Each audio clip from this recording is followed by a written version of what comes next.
Layzie Bone, man. Happy to have you on the platform, my guy. Oh man, thanks for having me, G. I've been seeing y'all do y'all thing too. I'm glad to be here.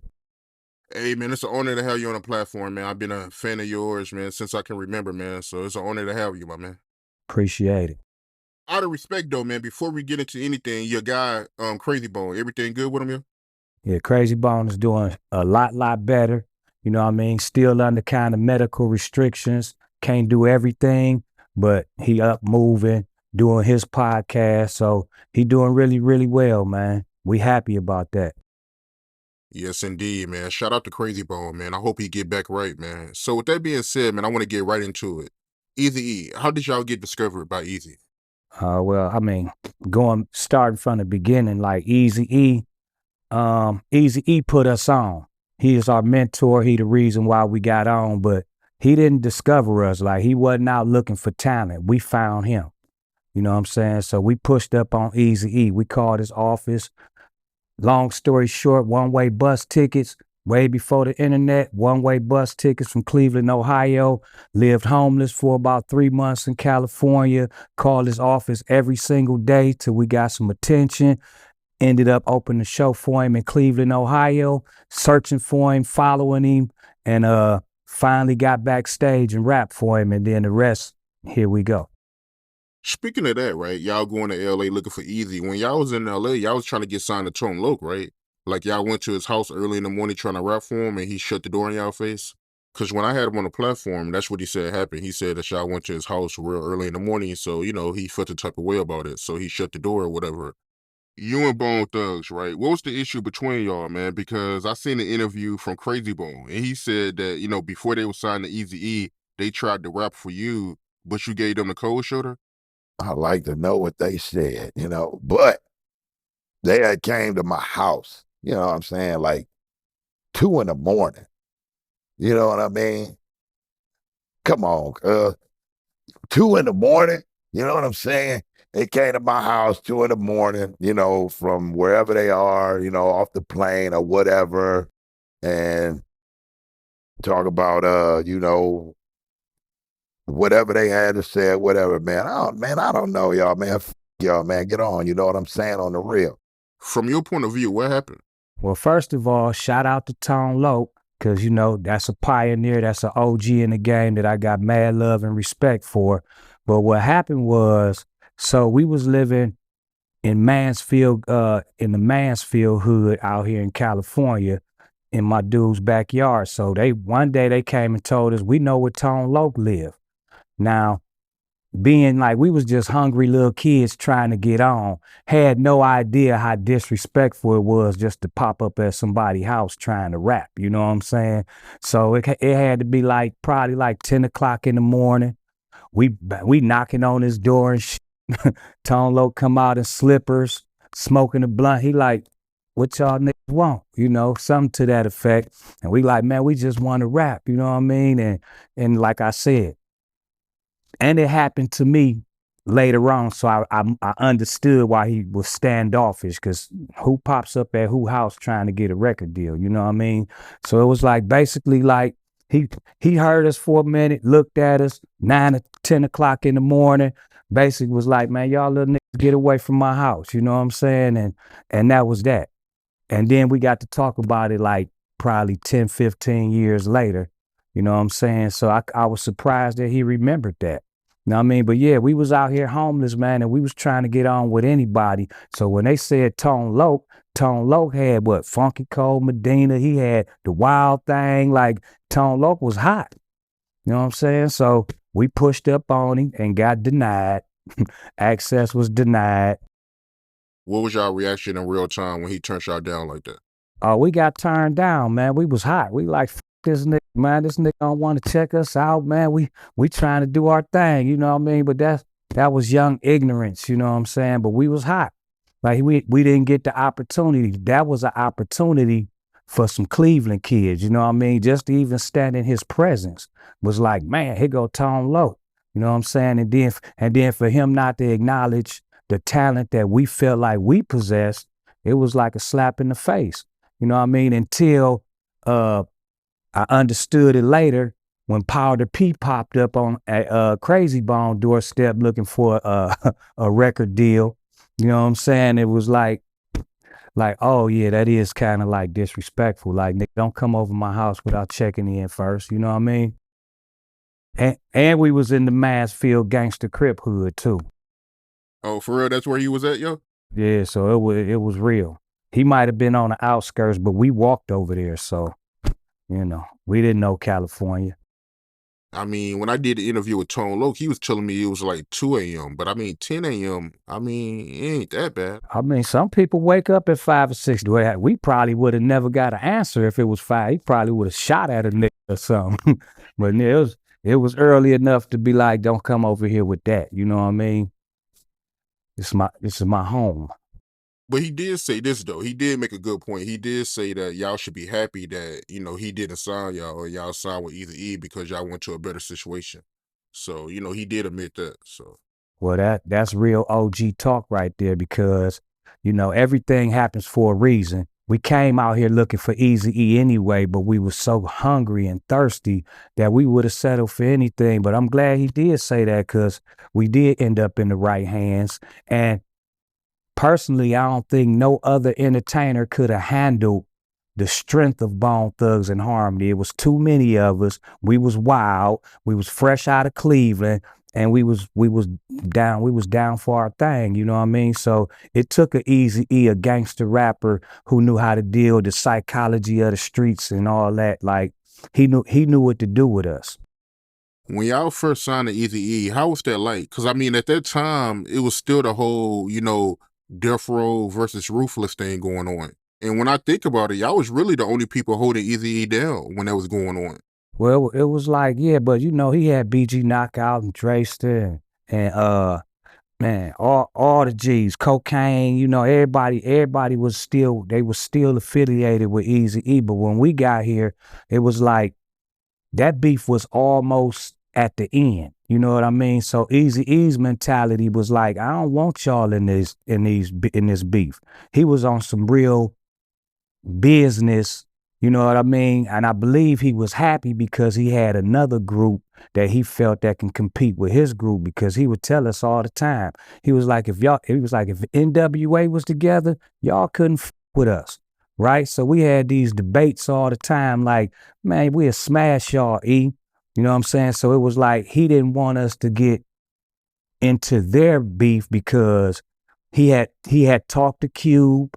You know what I mean? They had some type of long distance conversations and things to where they was gonna try to pull their thing back together. So Eazy-E was like, although the beef was still going on, and we did have some run-ins with some of the homies, you know what I'm saying? We had real serious run-ins, and we all homies now. Yeah, we had, that Axe Dash, he'll tell you, you know what I'm saying? But it was real out there, but Eazy-E refused to let us get into his rap beef because he seen us as his next thing. You know what I mean? Like we was his ammunition to get back at whoever, but with talent. You know what I mean? Not feuding. He didn't want the feud. He wanted the talent. He wanted NWA back together. He wanted Bone. He wanted all the groups that he was working with. He was trying to get everybody back together, because he had just, right when we first got here, him and Jerry Heller was fading away. That was the end of their relationship too. So when Bone came, everything changed. So it is true that they was parting ways. Yeah, Eazy-E was stepping away from Jerry Heller. Like, Eazy-E was such a cool cat, a real good guy, that instead of like being forceful and disrespectful to Jerry Heller and like, you know, being dogmatic about the situation, we just didn't see Eazy for a while. You know what I mean? Like, he stopped coming to his own office until he cleaned out all the personnel that he no longer wanted to deal with. So it was a period of time we was out here that we ain't see E. We was like, what's going on? We didn't know what was going on. You know what I mean? But behind the scenes, everything that was unfolding as far as the transitions from Ruthless Records and everything before he died, all that was already taking place. You know what I mean? The wheels was in motion already. Eazy-E found out that he was stealing money? I mean, well, that's the rumor. I don't know. I ain't never seen no bank accounts, but from what I heard was Jerry Heller just wasn't fair with his money and misappropriated a bunch of Eazy-E's funds, and Eazy-E started finding out through different relationships, and he started feeling like Ice Cube was right. You know what I mean? Like, dang, because he told me one day he showed me a check for $85,000. Like, man, I'm not fucking these niggas. And the check said O'Shea Jackson. You know what I'm saying? So I'm like, to me, I'm 18 years old, 85,000. I'm like, long as you don't play us, nigga, because the word is you got a habit of fucking artists. Don't play with us, E. He gave us his word. We was like his children, his little brothers, you know what I'm saying? So it was like Eazy-E got back happy when we came around, man. And he was paying his bills, but it was some treachery behind the scenes that he didn't have knowledge of, because we all street niggas. Jerry Heller knew more than everybody. So, you know, Cube was the one that had the innate feeling that this ain't right. But he was like, I'm feeding the army, so things must be right. And then come to find out that it wasn't. Respectfully, how was Eazy-E's financial situation before he passed away? Because if you look at Straight Outta Compton, you know, they got him in a small house before he passed away. They got him selling weed. But you being around Eazy-E before he died, how's his financial situation? If you don't mind me asking. Man, okay, if Eazy-E, how would he not be not living good? He had, look at the groups that went platinum. All of his shit was platinum. JJ Fad was platinum. MC Ren was platinum. DOC was platinum. Oh, man, how the he wasn't no way he was broke. They portrayed him like he was at home rolling up weed, and he got to figure out how to. No, all he had to do was just loose his money up. He knew what he had, man. Eazy-E had the biggest record company in, you know, besides from in hip hop, besides from Lil J and Rap-A-Lot and Def Jam and them. He was the only biggest conglomerate of a company that was out there at the time. So Eazy-E broke at the end, cut the games. Then we came out and did what? We did platinum in a week. In a week, we platinum. Thuggish Ruggish Bone hit the air, boom. He back on like he never left. And we was planning on all kind of stuff. Eazy-E had video games. We were supposed to be on the you remember the video game, the NBA 2K, not 2K, but NBA Jams, with a hair caught on fire and all that shit where you shoot the ball. He had all that shit lined up for Bone, man. If he hadn't died prematurely, he was already going into the digital world. Way before he had headphones coming out before Dre did. Eazy-E was on that shit, man. He had the hookup. Damn, man, he was working on all that before he passed away? Man, he was already there. So, you know, of course we had all kind of conspiracy theories surrounding his death, because it was too much going on. You know what I mean? Like, America get rid of black men. I don't know why, but they do.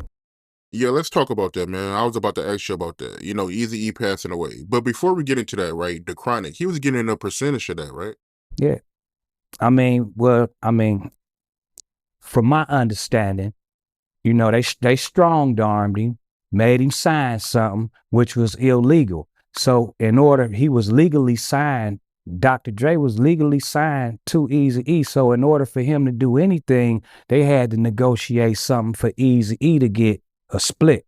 And that's just how it go with anybody.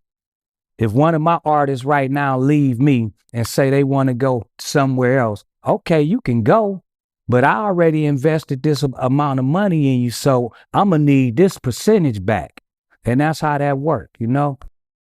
Right. But speaking of strong arm, right, Suge Knight, is it true that he forced Eazy-E to sign over Dre? Yeah. I don't know about niggas putting their hands on Eazy-E, but you know what I mean? I doubt that, because he was really built like a tank and hard to hit. We used to wrestle with this little strong ass nigga. You know what I'm saying?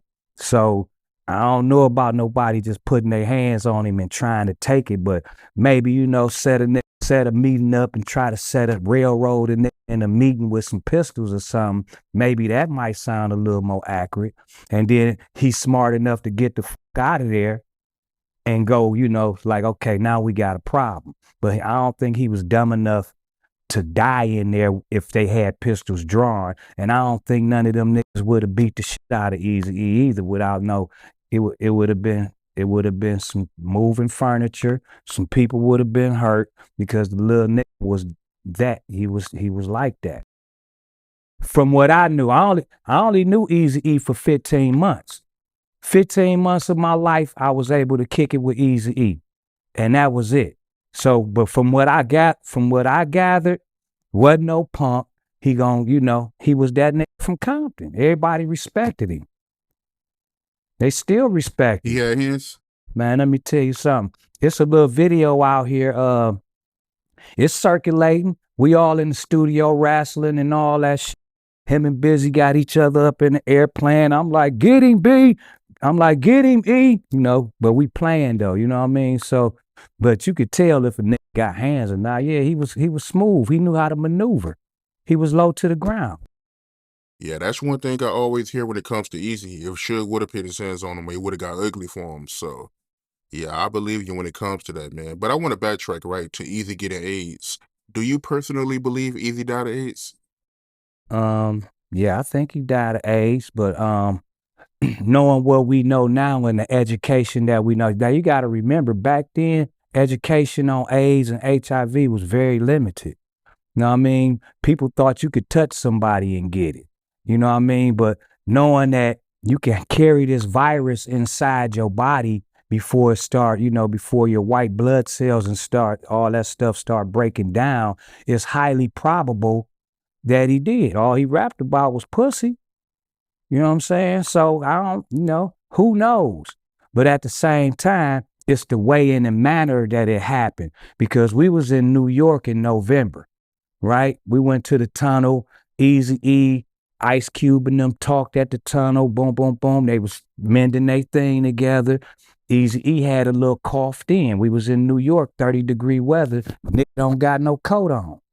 You know what I mean? He got a Pendleton like they wear over here on the West Coast, you know, and boom. And soon after that, we do For the Love of Money video. We do some in California, we do some in Cleveland. You know what I mean? And even then, Eazy-E was coughing. When he was standing on the corner straight slanging rocks, when he doing that running scene, he stopped at the gate and spit. You know what I'm saying? So it was something going on, but we thought it was bronchitis. Fast forward to February, that bronchitis turned into HIV. HIV turned into full-blown AIDS, and he dead a month later. So you tell me, I don't know. Could somebody have stuck him with a needle when he went to the doctor? It's highly probable. You know what I'm saying? But how will we ever know? But I know one thing, all his children and his family, everybody good. So who knows? It was a 3-month process, too fast for anybody to do anything. On the other hand, look at the other one that had it, Magic Johnson. Got his proper medicines and all that stuff, still thriving to this day. You know what I'm saying? So who knows, man? These conspiracy theories could be real, but if you know anything about America, you can't put nothing past it. Real talk, man. And to go back to what you were saying earlier, I do remember Ice Cube doing an interview saying that the last time he seen Eazy-E was when they was in New York. Yeah, that was the last time. That was the last time they saw each other. That was at the tunnel. That was the end of 93, beginning of 94. That was the last time that they had, you know, sat down and talked about doing a thing. So yeah, Eazy-E was coughing at that time, but I didn't go to the tunnel that night. Matter of fact, I had a cold. This nigga Eazy-E made me stay at the motherfucking room like I was a little kid, and Busy Bone and Crazy Bone and Wish got to go with him. You know what I'm saying? They went to the tunnel. I didn't see Cube. They came back. I'm at the house. We in the what that one of them fancy ass hotels. I can't remember, but anyway, I had the big white robe on. I'm back chilling, drinking champagne. I'm 19 years old. They went out. They came back in telling the story of they seen Cube. I'm hot. Y'all made me stay in the house because I got a motherfucking cold, and y'all seen Cube. Oh, I want to fight. I appreciate that. I wanted to see Cube too. Yeah, that would have been dope, man. If NWA would have got back together, man, that would have been epic. But out of curiosity, right? How did you feel about the comments that Suge made about Eazy getting ejected with AIDS? Suge Knight crazy, man. I mean, when he said when he made reference to Eazy-E may have been ejected with AIDS and all that, that was my theory from the beginning. He probably heard us say that shit, you know what I mean? Because like I said, we was all ignorant. We didn't know. It happened too fast. You know what I mean? But I don't know if Suge was insinuating that he had something to do with it, but I know that statement had been out before he said what he said. You know what I'm saying? So that was one of the theories that could have happened. Eazy-E might have went to the doctor and got injected with AIDS. So I don't know. You know, Suge, he gonna say what he say. That nigga crazy. So I'm not sure, man. I don't know what he meant, and I don't speculate about what nobody else meant, but I really didn't pay it no mind for the simple fact that I had already hypothesized that. Right, right. Yeah, you was already thinking that. So, but I want to ask you, right, because it just came to mind. What was the situation y'all had with Pac over the name Thug Life? You know what? I didn't hear about that until after Tupac passed. I heard it on the song because I guess Tupac had an idea that he was gonna bring everybody together and it was gonna be a great big old thug nation. And somewhere in the interview, he was like, "And who the fuck is these thugs with braids or some shit like that?" But that was as far as that shit went though, because when we met, them Kendrick spirits locked up, and we was, it was like that was ordained, like that was brotherhood, like real niggas on the same mission. You know what I'm saying? So all that, all whatever, everybody got their own point of view. Everybody look at life through their own different lens. From my lens, you know what I mean? There never was an issue right there. You know what I'm saying? It was all love because I got embraced by one of my favorite rappers. Yeah, that's real talk, man. Hey, yo, what's the story behind that picture, yo, of Tupac? He got like a suit on, and y'all all at the award show. Yeah, I think that was the American Music Awards. So it was the American Music Awards, maybe 95, 96 or something like that. We all was just kicking it backstage. We all waiting to do our presentations and things like that. We all in the back drinking Hennessy, smoking blunts, doing what we do, so we hung out that whole night. And then when it was time for all of us to go in, we all, the cameraman was right there and and that's how they clicked that one picture that immortalized us together right there. So yeah, that was American Music Awards. Yeah, I've been wondering for a while where that pic was taken at. But speaking of Pac, right, tell me about the situation where Pac and Suge got into it in Cleveland. It wasn't Suge and Tupac having a fight. It was the whole thing was Pac took up for us. You know what I mean? Because they had a show at the Gund Arena downtown Cleveland where the Cleveland Cavaliers play. And because of all the riff about what was going on with Eazy-E, Nick said we couldn't come to the show and Bone wasn't invited. So that started a frenzy around the city. Like, what, Nick? We about to push up. And I did push up there. Another story is that night we was going down there to handle business, Cleveland style business, right? This our city, ain't no nigga gonna say what we can and can't do. So we was going down there, just so happened, we like 4 or 5 cars deep on the way down to the concert. It's gonna be peace or it ain't gonna be peace. We really want to see Tupac though, right? So Wish, DJ Ice, Flesh, all these niggas get pulled over. They go to jail, all kind of pistols and shit in the car. I ain't get pulled over. My nigga Boogie Night was with me. Me and Boogie Night get backstage. Long story short, I end up backstage. And Suge said like he was, he's big bro. He trying to chastise a nigga. Like, man, we ain't got no problem with y'all. I'm like, nigga, we ain't got no problem with y'all. And when it started getting heated, Pac diffused that thing like, no, these my little niggas. So Pac, that argument wasn't between them two. That was an argument because Pac wasn't gonna let, Pac understood how we felt about our city. And he was a real nigga like that. So he diffused the situation. It didn't get too out of hand. Wow, I never heard that before. So Pac, he stopped y'all from getting into it with Suge. Yeah, he did. It's a lot of things y'all ain't heard because I don't really do too much talking, but they gonna get it today. Thug Love, how did that come about? Thug Love. Well, first of all, I had met Tupac a couple times before we got to do the actual song. I didn't have anything to do with putting the song together. You know what I'm saying? I just showed up and did my part. You know what I mean? So at that putting the song together, who had something to do with that was a homegirl named Silky Fine from the group GBM. You know what I mean? We was all close because that was E's girl group and Bone was the boy group. He had a girl group and she had some type of relationship with Tupac. Somehow Tupac ended up coming to the studio in the session that Busy and Unique was in. So we came later that night, me, Crazy, and Wish, and Busy's part and Tupac's part was already laid. You know what I mean? And also, just to give a shout out, Silky Fine had a verse on there too.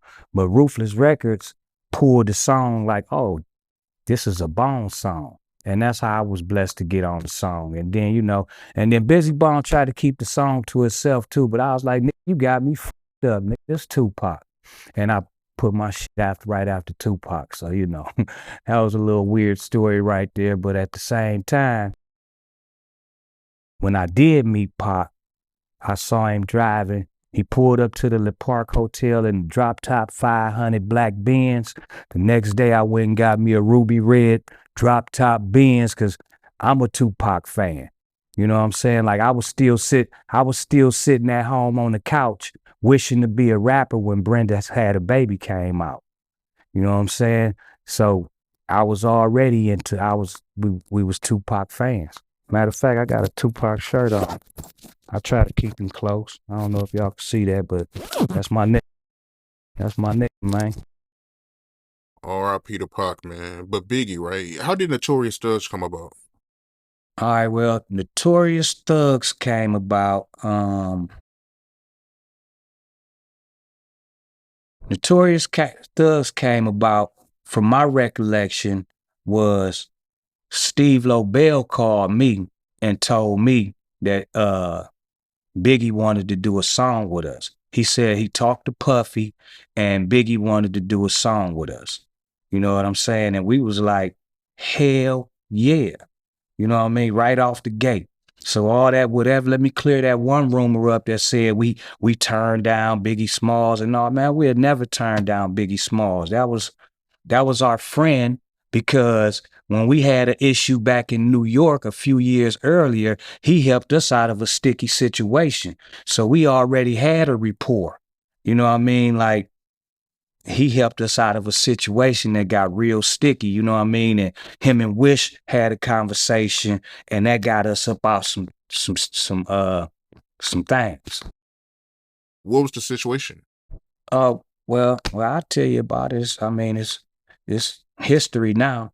So, Russell Simmons' Christmas party. We had just signed Flesh and Bone to Def Jam. So we was invited to the Christmas party. Everybody went to the Christmas party. Mo Thug family, Bone Thugs-N-Harmony. We from out of town, so we was there all day. at the party from when it started until we shut that motherfucker down. You feel me? So what happened was something happened. Wu-Tang came in. One member or another member had some, it didn't have nothing to do with the main characters that played. You know what I'm saying? It was like, it was our up and coming artists and people that was around our entourage. So pushing and shoving started, bottles get throwing, fight broke out. You know what I'm saying? They never played Bone music until the motherfucking needle scratched and said, Bone started, it's an everyday thing when you let your nuts hang. You know what I'm saying? So when that song came on, all hell broke loose. And then we had to get up out of there. And thank God, rest in peace to Chris Lighty and Dave and his brother Dave Lighty got us up out the party. Coming out of the party, we was finna get rushed. Now, we just went to breakfast with Method Man that morning. You know what I'm saying? So we didn't understand the confusion. So Meth was like, y'all gonna get up out of here, boom, boom, boom. But it was Nick coming with them things, though. Like, you want me to bring it, Joe? We like, no, we ain't on that, not. And then it was finna go there. And then that's when Biggie showed up and was like, no, man, Bones, y'all get up on out of here. And he kind of cleared the path for us to get out of there. That's a long story short. Way more shit happened than that. Yeah, that could have got ugly, man. Shout out to Big for helping y'all with that. So Fat Joe saying that y'all didn't want to do the song with Biggie because y'all was cool with Tupac. That's not true. Well, Fat Joe had a relationship with all of us individually. That never happened on my watch. You know what I'm saying? No disrespect. I love Joe. When we first got in the game, Terror Squad, Bone Thugs-N-Harmony, Big Pun, we ran so tight, man. You know what I mean? We was in Fat Joe's first video down in Miami. He put my nigga Ken Dog in the video. We was so proud about that. Big Pun, he debuted on my brother's album. So we was all close, you know what I mean? He was cool with B. So maybe that conversation came about. But from my recollection, we never, ever said we not doing nothing with Biggie because of what he had going on with Tupac. That never happened. Not that I know of. And I don't think nobody can debate me on that, but at the same time, I'm open for it. You know what I'm saying? Like, cause I don't remember that. We had love for both. We was always mutual, cause you gotta remember, I told you, Pac didn't want us, Eazy didn't want us in no bullshit. Right? So we was already neutral coming from Cleveland. What was going on with California? Nick thought we was from California, but most people knew we was Midwest Nick. You know what I mean? And what was going on with East Coast, we navigated through that shit without a scratch, really. You know what I'm saying? If we had beef with somebody, it was because they was disrespecting us. That was the only time we had a beef with anybody, but never because what somebody else had going on. That's bitch. We ain't built like that. You know what I'm saying? And like I said, no disrespect, but I just don't recall that. So I don't know. Maybe Fat Joe talked to another Bone member, but normally I was the nigga that motherfuckers would talk to, so I don't remember that. Yeah, appreciate you for clearing that up, man, because I always believe y'all didn't want to do that record because y'all was cool with Tupac, so yeah, I appreciate you for clearing that up, man. But I want you to listen to this phone call, man, and give me the backstory behind it. Check this out. Hey, what's up, man? This is Layzie Bone from Bone Thugs-N-Harmony, man, off the radio, no? Hey, I want to thank Dominique for putting us down on playing our stuff on the radio. You know, Thugs Records Bone. But I want to say something about what's real. What's real? I'm gonna tell you about some truths that's real from Cleveland. I know. You know what I'm saying? And check the truth. I ain't never been to check the truth, because if you real and you came up from the streets, you know what I'm saying, like when you young, getting your grind on the block 24/7, like you know how we did it, you know what I'm saying, back in 89 when we was young. You come up, you make your moves you gotta make, and you get down with the truth, and the truth gonna give you what you want, because he gonna give you what's his and what's yours. If you a truth, that's how you check a truth. I'm a gangster. You a who, whatever the truth, Oh no, the truth is, that shit is clean because this is wrong. Okay, I need you to stop cursing. Hey man, what's That y'all? next I don't know how that true is, but I'm sorry, it was don't true like this. I respect. mean, how could somebody dog the whole, you dog the whole Ruthless clip and ain't even seen nobody face to face? Y'all said all the Ruthless fools in one room. All right, we're going to take a break right now and pay some bills. That's what y'all said. Y'all ain't never seen us face. It's not real. But that's not real though. That's not real. Like, so I get your that's not real. We'll be back with more street signs. So what's the backstory behind that argument that you and Eazy was having on the phone with, Das and Death Row? Let me let the world know, man, we the Thug Pound now. Corrupt, Das, Bone, you know what I mean? Like, we all one big family now. We tour together, we do all that, but these stories is fun as though. But actually, when that phone call took place, we was in Cleveland, Ohio, shooting Thuggish Ruggish Bone, man. That call took place the day of the video shooting of Thuggish Ruggish Bone. Eazy-E had called I guess Nick was on the radio talking crazy about Eazy-E, right? He got whiff of it. He ended up calling the radio station and chiming in on everybody. So he arguing back and forth. We sitting there, and this where all that Eazy-E didn't want us involved stem from. This conversation, you brought it back full circle right now. So what happened was E on the phone arguing with him. I'm in the hotel room too. I'm like, let me talk to him, E. Let me talk to him. And he put me on the phone. And I tell Das, Das, he got me this day too. He was like, I'm like, we from Cleveland, these truths. I'm like, truths, humbly united, gathering souls. He like, I don't give a what a true is. We gangsters over here. And we was back and forth. But yeah, that was a Cleveland call, Eazy-E. That was the only time that words was exchanged between us like that. And that was from 3,000 miles away. And I remember that was the 92.3, the beat, I think it was, or something like that. But yeah, we was on the phone, we argued, but that was fueling things up when E was trying to keep it down. And then it was so much going on. And after E put me on the phone like that, he vowed that like we shouldn't have nothing to do with that beef. Y'all almost signed to Death Row after Eazy died, right? No. I think that was misunderstood too. I wasn't saying that we was almost signed to Death Row. We was after E passed, we like, shit, if we gonna go anywhere, it'll be with Dr. Dre. Like, it only makes sense for Bone to go, you know what I mean? Cause that's family. You know what I'm saying? So it was said that the talks was being had, but these was all rumors. But it came back to us saying that Dre would work with us, but he wanted all 5 members. And if it wasn't all 5 members, then he didn't want to put his hands on it. You know what I mean? So that's the way the story came back to me. And I also said that if we did get a hold of some Dre beats, this motherfucking game is in trouble. So that's what I was alluding to. Who are some of the other labels that tried to sign y'all after Eazy died? I can only imagine, man. It had to be crazy, huh? I mean, well, I just told you we took Flesh and Bone over to Def Jam.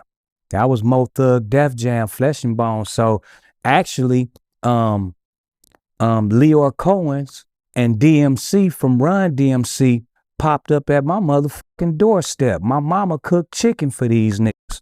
They was trying to get Bone Thugs-N-Harmony, but my brother hadn't signed no contract with Ruthless yet because he had some trouble with the law. So that prevented him from being a signed artist to Ruthless Records, right?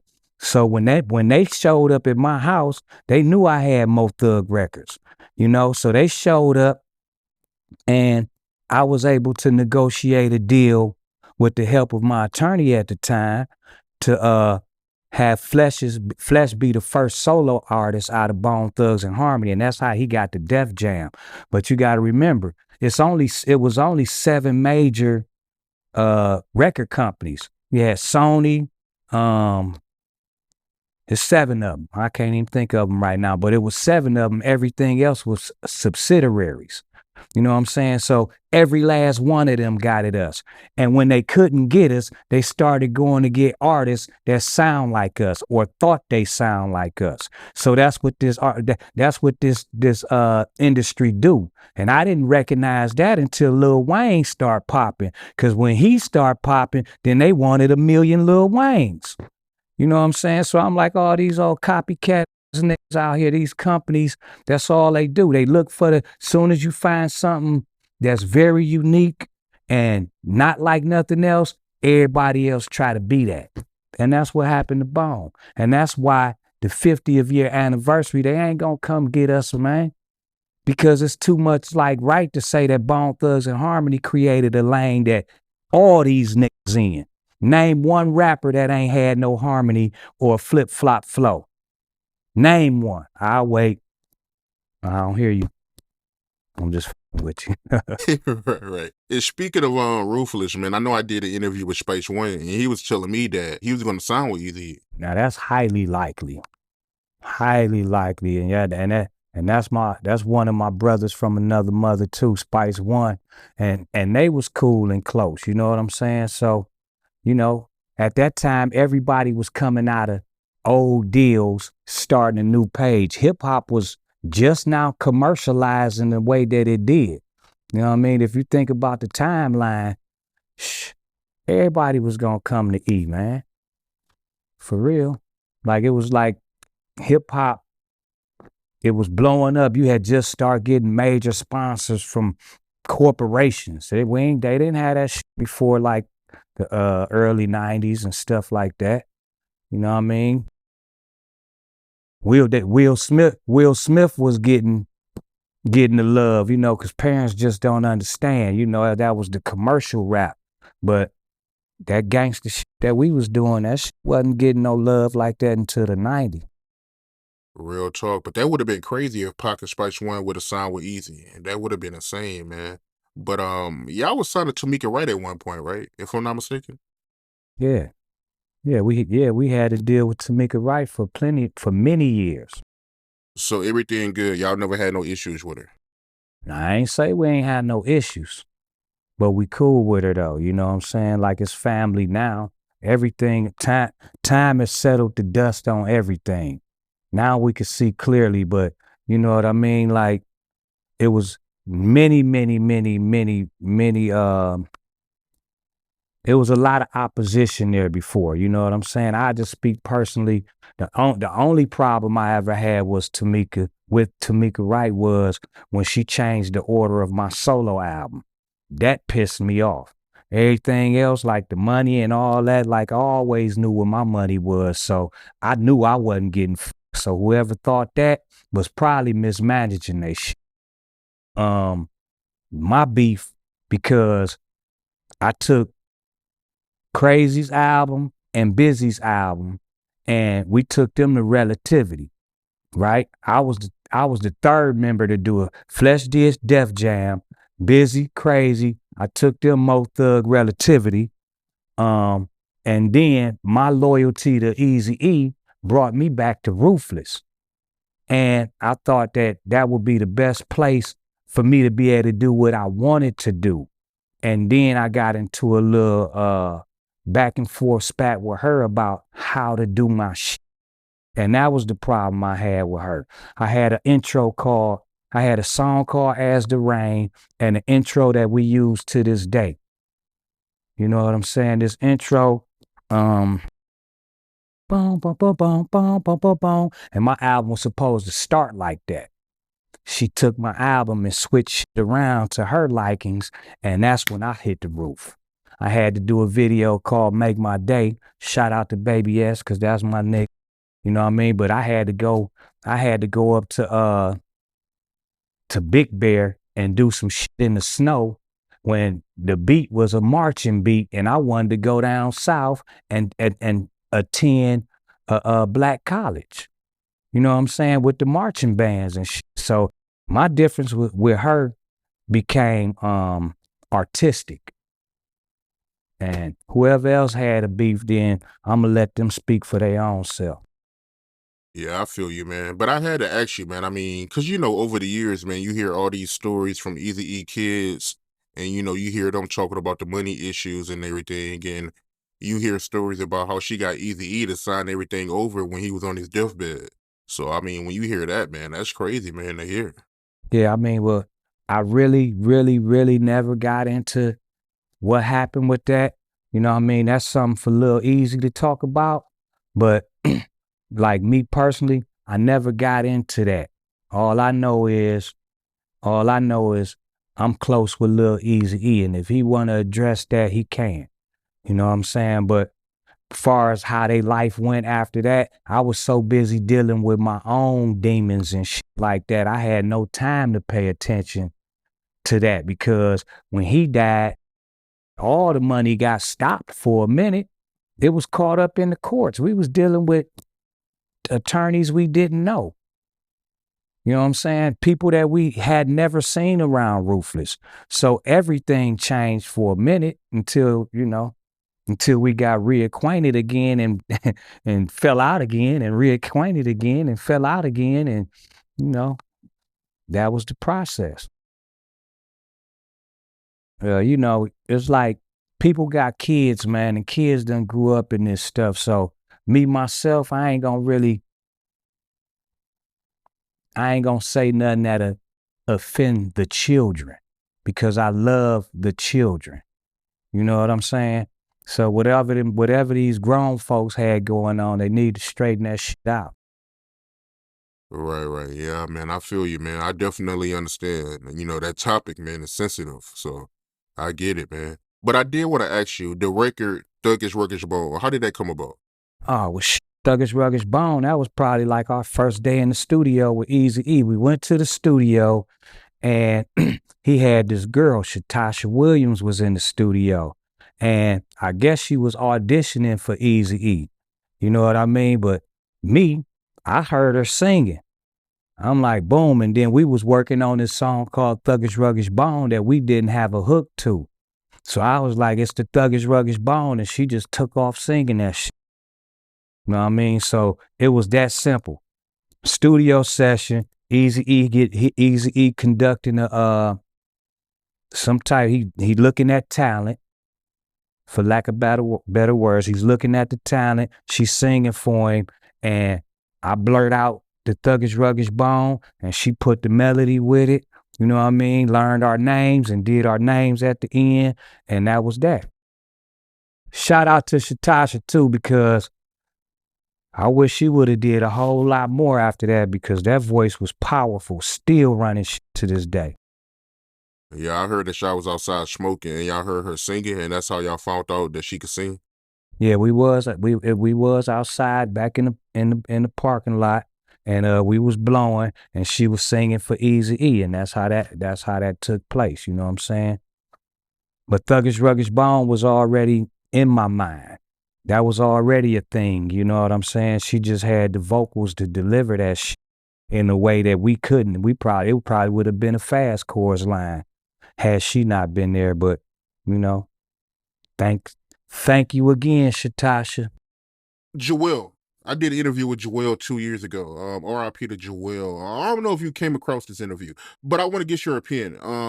For the Love of Money. Have you heard about the situation For the Love of Money? It's like two singers. Like, who was the original singer on there? Because I know I did an interview with Joel, and she said that she was singing on there. Like, I don't know. Well, like, what happened with that situation? For the Love of Money, from what I understood, that was Joel. You know what I mean? So they already that was the one song that Eazy-E pulled out that wasn't naturally created by DJ Unique and Bone Thugs-N-Harmony and everybody that was involved in our productions. That was one DJ Yella had that Eazy-E pulled out, and she was already there. You know what I mean? The singer was already on there, which I found out later that was Joel. And I never heard about another singer on there. And but that song was already prepped and ready. All we had to do was put our verses on there. And that record really stuck because Eazy-E finally wrote his own verse. You know what I mean? He was trying to get us to write his verse, and we like, no, nigga, you Eazy-E, you write it. And he wrote it and put it down, and that's what made that thing stick like that. But that song was already put together except for the verses. The first of the month video, what was the issue y'all had with Suge on that video? Like, he had an issue with y'all beanies being on fire in that video? Yeah, I don't be paying no attention to that. I don't know. The beanie, look, but let me say this though. The beanie on fire, it was a lot of niggas took that like, some LA niggas took that like we was being disrespectful. We was burning the dog and all that shit. But that was just a poor ass job of effects. Cause we put the hats on, it was supposed to look like our afros was on fire. And when we got the video back, that's how that shit came back. So whoever had a feeling about that, that was so remedial, so goddamn misdemeanor to me that I'm like, I never really paid attention to that shit. Yeah, man. And I know I was looking at a, Crazy Bone interview, right? And he told a story about how, a Death Row affiliate told him that Suge Knight was willing to pay anybody $10K to run up on stage when y'all was performing. You heard anything about that? Oh, that's highly probable though. I mean, you know what I mean? You want something to handle. This nigga got all these millions. Like, hey, man, if you just run up on stage, I'll give you 10,000. But as we see, it didn't happen. So that's all. That's the end of that story. Yeah, man. I mean, you're right, man. I mean, it never took place. So, but I want to ask you, right? What was the issue between you and Twister? Because I know y'all was going back and forth about, rapping fast, right? Who was rapping fast first? Oh, yeah. Me and Twister, we squashed our shit like G's. To Homeboy Chew. I ain't heard from him. I don't know. That was Twister's people. You know what I mean? But Twister always had the speed flow. And the speed flow been around for a long time. You can think of, go back to the Fushnikins, go back to Poor Righteous Teachers, go back to Das Effects. You know what I mean? Twister was one of those in the original, but Bone Thugs-N-Harmony came with the harmony, with the cadences, it wasn't just a one way to flow this thing. It was in and out, riding in and out the pockets. We showed niggas how to do that. But much respect to Twister, you know what I mean? Cause that's my motherfucking brother, man. And without him, I probably wouldn't have learned a lot what I got. So a lot of that speed rap shit go to Twister. A lot of it go to Bone. Some go to some other not so well-known rappers too. You know what I mean? But the harmony and the flows and the cadences and putting all that shit together, singing Mo Murder on the nigga, man, all that came from Bone. And that's just our contribution. Not to take nothing away from nobody, but niggas don't give us our props, but we give them theirs.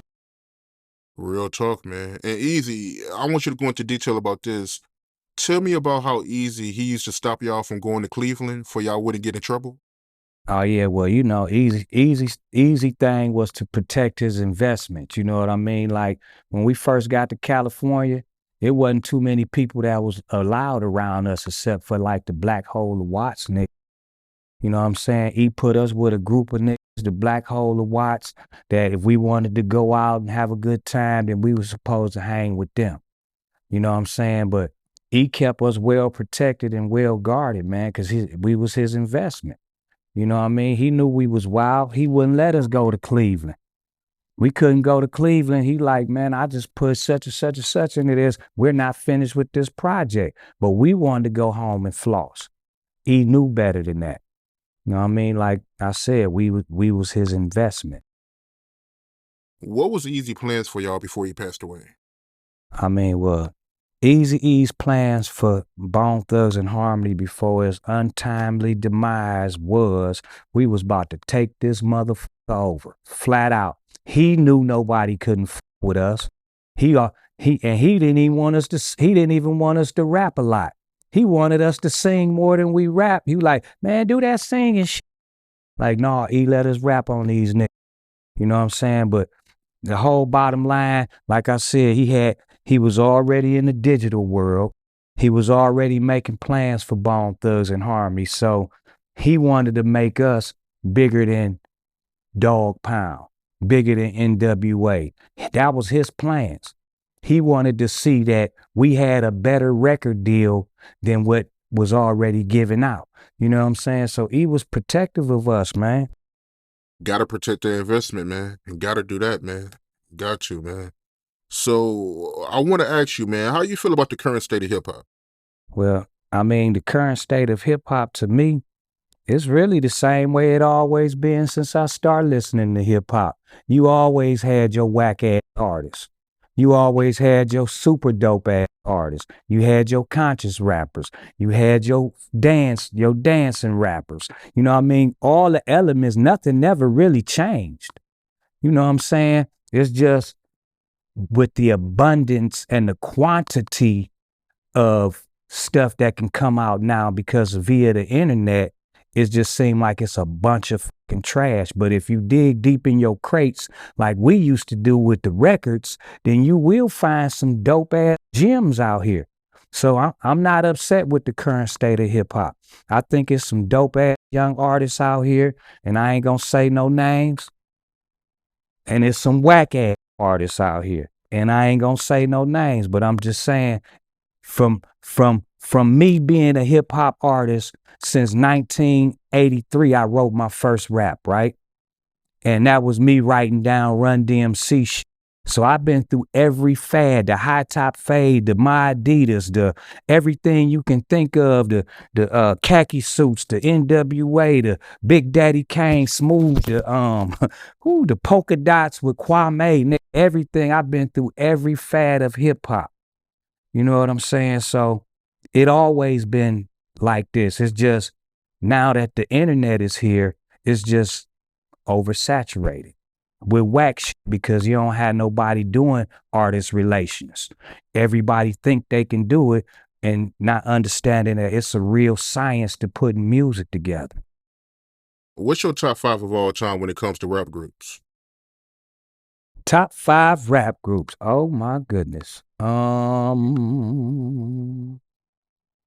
Might stay in the 80s. All right, Run DMC, Beastie Boys,